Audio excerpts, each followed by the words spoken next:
Olá! Estamos comemorando 160 anos da Revista Espírita e entendemos ser de suma importância nós refletirmos, nós destacarmos o valor desta revista. E para isso está conosco Alessandro Viana Vieira de Paula, que vai nos falar sobre a Revista Espírita. É um prazer muito grande ter você aqui, Alessandro. Olá, Ivone, é com alegria que retornamos ao programa Espiritismo Responde para falar da veneranda Revista Espírita. Certo. Como nós já colocamos, estamos comemorando 160 anos de sua publicação, né? E Allan Kardec publicou o Livro dos Espíritos em 1857 e já em 1858 ele iniciou a publicação desta revista. O que motivou, o que levou Allan Kardec a criar este órgão de comunicação? Bem, Ivone, num primeiro momento houve um trabalho de inspiração espiritual.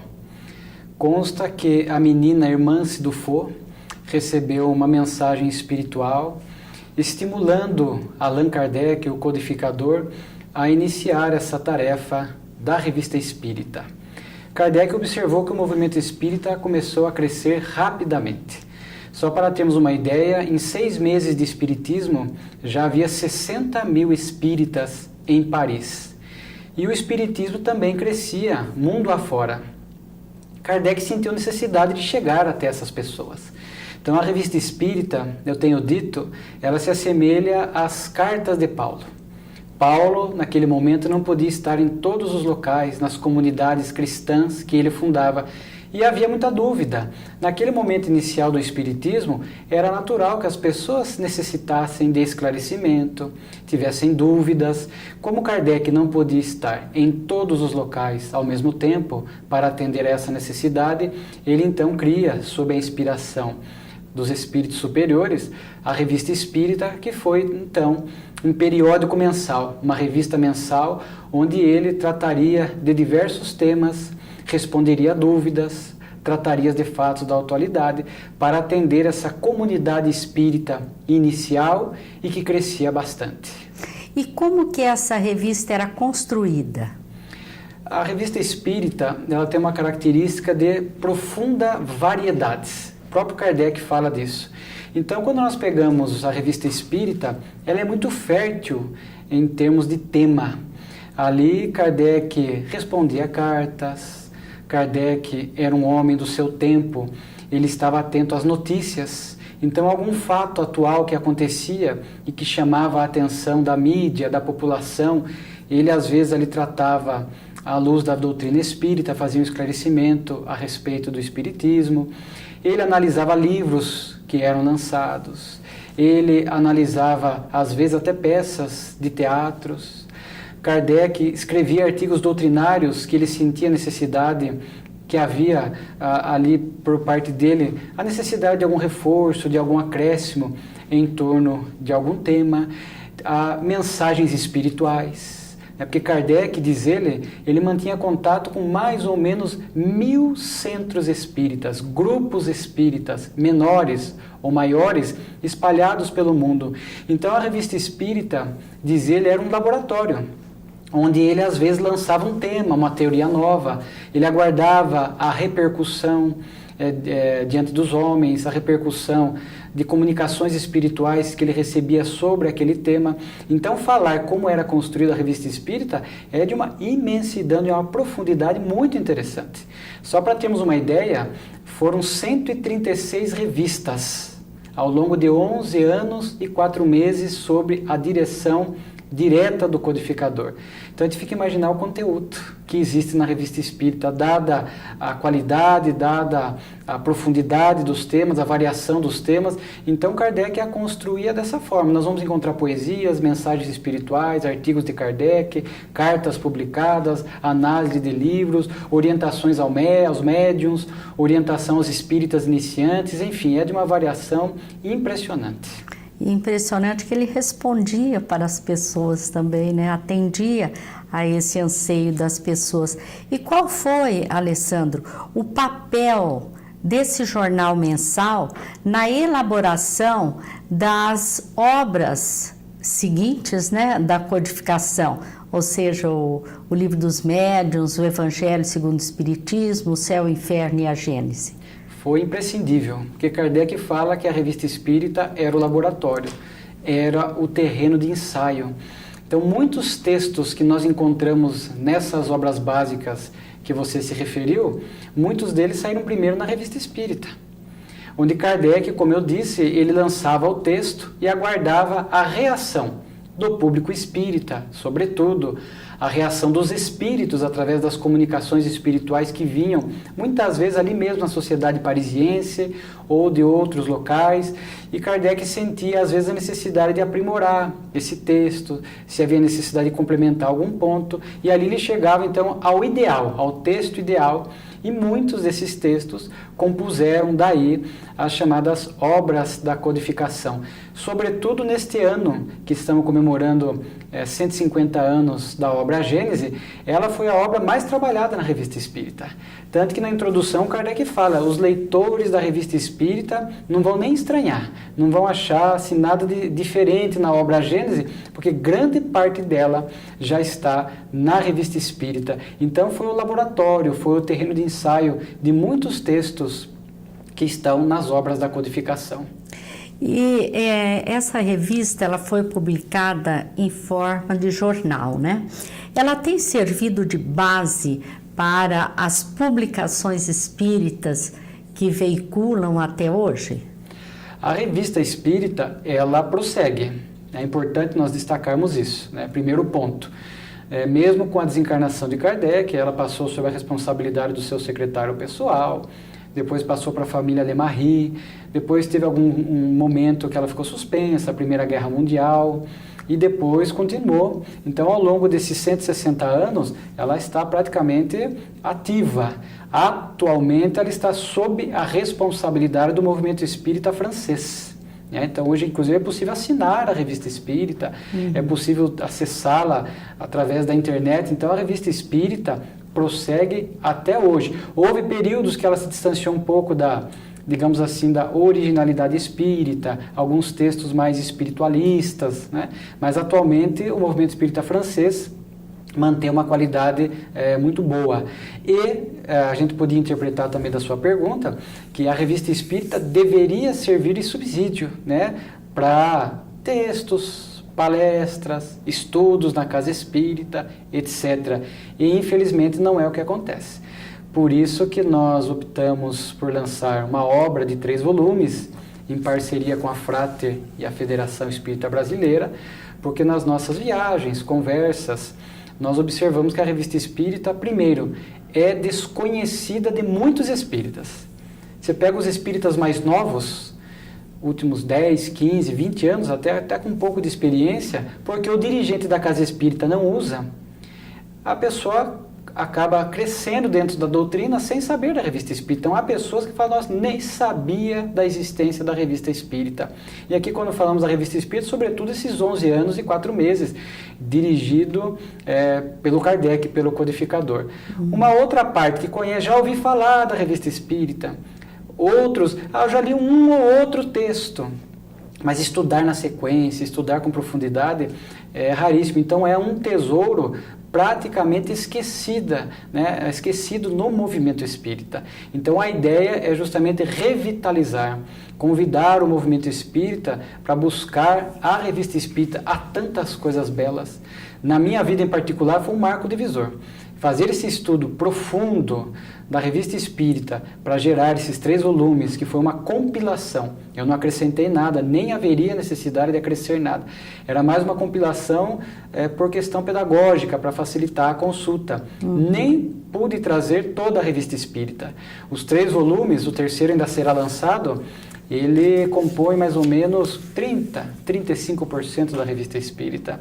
Quando as pessoas veem o volume 1 e 2, que é realmente grande, quase 500 páginas, fala, nossa, mas está toda a revista espírita aqui? Não, aqui não tem, no volume 2 não tem 25%.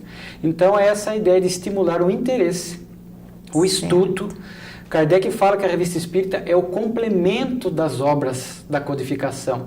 Então, para complementar o estudo, eu tenho certeza que se nós, movimento espírita, estudássemos mais a revista espírita, teríamos menos distorções e menos problemas no movimento espírita.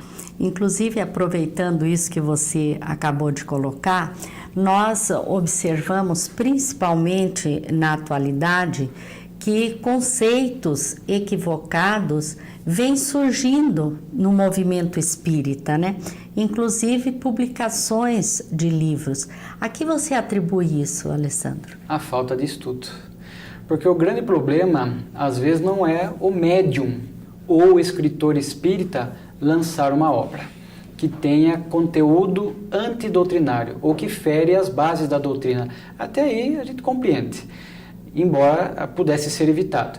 O grande problema é o público espírita, a massa espírita que vai aceitando sem nenhum critério, sem nenhum bom senso. E Allan Kardec, na Revista Espírita, exaustivamente, ele vai chamar a atenção para o que ele chama da universalidade dos ensinos dos espíritos. Onde ali próprio ele fala para que algum assunto, uma ideia, ela possa fazer parte integrante da doutrina espírita, tem que passar por esse crivo. Ele diz o crivo da lógica e da universalidade dos ensinos. Então, se nós estudássemos a Revista Espírita, lêssemos esses textos de Kardec, nós tomaríamos mais cuidado. Quando lemos uma obra espírita com conteúdos questionáveis, nós teríamos bom senso. Fala, isso aqui está estranho. Será que tem outro médium falando disso? Outros espíritos tratando desse tema? Então nós, no mínimo, colocaríamos sob quarentena, aguardando a confirmação. Mas o que acontece com o público espírita, não na sua totalidade. Uma parte do movimento espírita, por falta de estudo, por falta de revista espírita, vai aceitando, vai aplaudindo.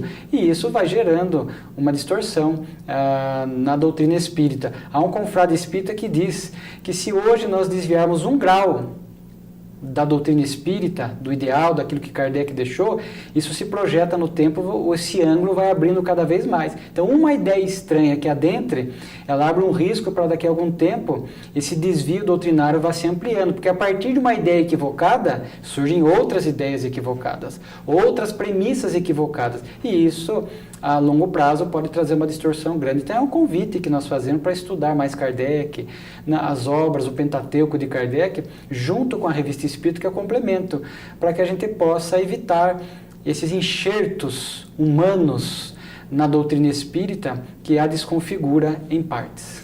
E nesse raciocínio, é muito importante que a pessoa esteja vinculada, né, a uma instituição espírita, a um grupo, não é? Onde ela correrá menos riscos de tirar conclusões equivocadas, não é? Sim, com certeza. Em grupo, com o dirigente, né, partindo do pressuposto que o dirigente é uma pessoa que se prepara, que estuda, que tem uma bagagem doutrinária, sem dúvida alguma ali o estudioso da doutrina vai trazer suas dúvidas, o seu questionamento. É comum em grupo de estudo, porque há muitos livros ditos espíritas, ditos mediúnicos. Então a pessoa traz em nossos grupos de estudo, li tal assunto, o que acha? Aí o grupo debate, analisa. E muito importante aqui um apelo que nós fazemos aos dirigentes de grupos de estudo, que junto com as obras que ele adota para estudar, ou que ele complementa a sua aula, enriquece o seu estudo, que passe a usar a Revista Espírita. Inserir a Revista Espírita. Passe para que ela possa ser conhecida, para que possa aguçar a curiosidade desse povo, que a livraria da Casa Espírita possa ter a Revista Espírita. A biblioteca. A biblioteca, embora hoje, com esses recursos virtuais e digitais, nós temos a Revista Espírita para ser encontrada, baixada, né, no seu computador, para que você possa fazer a leitura. Então, hoje o acesso está mais fácil. Mas se a pessoa não vê, não ouve o dirigente citando, por isso nós temos essa parcela de pessoas que desconhecem a Revista Espírita, porque elas nunca falaram no meu estudo, nunca comentaram na minha Casa Espírita. Então, eu não sei da Revista Espírita, né? Então, por isso essa ideia de, neste momento, revitalizar a Revista Espírita para o movimento espírita. O estudo, a leitura, o conhecimento são muito importantes, né? mas de nada vale sem a aplicação no nosso dia a dia, não é, Alessandro? Que você tem a nos falar sobre isso. Sem dúvida alguma, nós vamos encontrar muitos textos de Kardec onde ele faz esses apelos morais. Na Revista Espírita, nós vamos encontrar Kardec falando para o movimento espírita. Um capítulo à parte na Revista Espírita, dentro daquela variedade que nós tratamos, são os discursos de Kardec. Nesses 11 anos e 4 meses, nós vamos encontrar ali em torno de 12, 14 discursos de Allan Kardec. Ele viajava, ele visitava as comunidades espíritas ali na Europa, mais próximas. Então, muitas dessas visitas, Kardec fez um discurso, fez uma palestra, digamos assim. E nessas palestras nós vamos encontrar esse apelo de Kardec para as questões morais, para o movimento espírita, para a superação do melindre. É interessante que quando eu leio a Revista Espírita e vejo esses discursos, ou mesmo esses textos de Kardec, com esse enfoque moral, mais pontualmente para o movimento espírita, os mesmos problemas que nós enfrentamos hoje já havia naquela época. Divisão, melindre, orgulho, obsessão na casa espírita. Kardec destaca todos esses pontos. E mais importante que isso, ele apresenta qual seria a terapêutica. E normalmente são terapêuticas recomendações morais, para que a gente possa ter a tolerância. Ele fala de convivermos como uma grande família no movimento espírita, ter tolerância para que o melindre não cresça, a união. Então ele vai falando. Então há muitos textos na Revista Espírita, muitas mensagens espirituais. É um outro capítulo à parte também. Mensagens espirituais, às vezes, de espíritos renomados, outros de espíritos desconhecidos, porque são pessoas que na Terra não tiveram tanto destaque, mas que trazem mensagens notáveis. Dos conhecidos, por exemplo, Blaise Pascal, Jean-Jacques Rousseau, nós temos Gutenberg, o pai da imprensa, tido como o pai da imprensa. Nós temos até uma mensagem atribuída a José, o pai de Jesus. E outras mensagens, como você falou, são assim ricas do ponto de vista moral. Tanto que um dos tópicos que nós abordamos numa dos volumes da obra Um Tesouro Inestimável é dedicado às mensagens de conteúdo moral, que vai falar para nós das virtudes, da importância de viver o Espiritismo, viver o Evangelho de Jesus no dia a dia. Então, sem dúvida alguma, o estudo do Espiritismo, portanto, o estudo da Revista Espírita, trará consequências morais para a nossa vida, sem dúvida, para a nossa plenitude, para a nossa felicidade. Fica aí para a nossa reflexão, né?